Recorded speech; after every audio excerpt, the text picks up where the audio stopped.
মোৰ কাম চাফা কৰা। মোৰ পঢ়া শুনা নাই, পঢ়িবলৈ মনো নাই। বৰষুণত নাচোঁ, ৰ'দত খেলোঁ, মজ্জা লাইফ। মানুহে গালি পাৰে, মই বোলে ড্ৰেন ডাইট খাওঁ।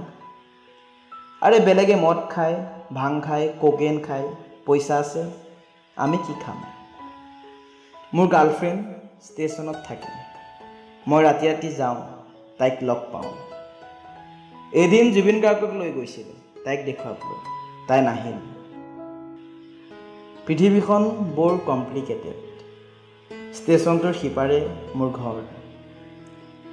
ৰাতি যেতিয়া দেউতাই মোৰ পিঠি দুফাল কৰি থাকে, মোৰ কামিহাৰ কিডালে কয়, বাপেৰৰ মূৰটো কৰি আছ ইমান দিনে, পিঠিখনেই চিধা কৰিব নোৱাৰিলি।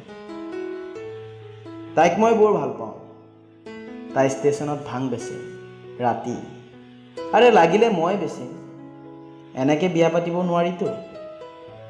মোৰ এতিয়া 8 বছৰ, তাইৰ 14 বছৰ। বয়সৰো কথা আছে নহয়। নাজানো আৰু ডাঙৰ হ'লে কি হওঁ, কিন্তু চাফা কৰি যাম। মই চিৰিম।